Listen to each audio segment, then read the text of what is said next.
வணக்கம் நண்பர்களே. இன்றைக்கு ஒவ்வொருத்தருக்கும் ஒரு ஆசை இருந்து கொண்டே இருக்குது. அது என்னன்னா, தன்னுடைய மகன், மனைவி, தாய் தந்தைகள், குழந்தைகள் எல்லாருமே தன்னுடைய பேச்சை கேட்கணும், கேட்டால் ரொம்ப நல்லா இருக்கும் அப்படின்னு நினைக்கிறாங்க. ஆனால் அப்படி இருக்கிறது இல்லை. அது மட்டும் இல்லாமல் பார்த்தீங்க அப்படின்னா, ஒரு பையனை தன்னுடைய தாய் வளர்த்து பெரியலாக்கி படிக்க வச்சு வேலை வாங்கி கொடுத்து திருமணம் பண்ணி வைக்கிறாங்க.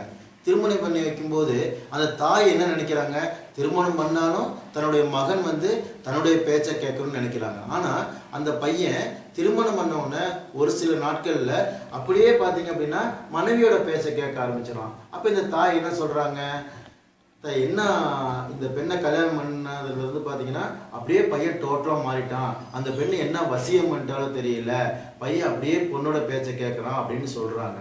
அப்போ ஒவ்வொருத்தருக்கு பார்த்தீங்க அப்படின்னா ஒவ்வொரு ராசிகளுக்கும் இன்னொரு ராசி வசியமாகும். அந்த மாதிரி ஒவ்வொரு ராசிகளும் வசிய ராசிகளாக இருக்கக்கூடிய ராசிகளில் தன்னுடைய குழந்தைகளோ தாய் தந்தையரோ நண்பர்களோ மனைவி மக்களோ பிறந்து விட்டால் அவர்கள் நினைத்த மாதிரியே அவருடைய பேச்சை கேட்பார்கள், அவருடைய எண்ணங்களுக்கு கட்டுப்படுவார்கள். அப்ப எந்தெந்த ராசியில என்னென்ன ராசிகள் வசியமாகுது அப்படின்னு இப்ப பார்க்கலாம். மேச ராசிக்கு பார்த்தீங்கன்னா சிம்ம ராசி வசியம், ரிஷப ராசிக்கு கடக ராசி துலாம் ராசி வசியம், மிதுன ராசிக்கு கன்னி ராசி வசியம்,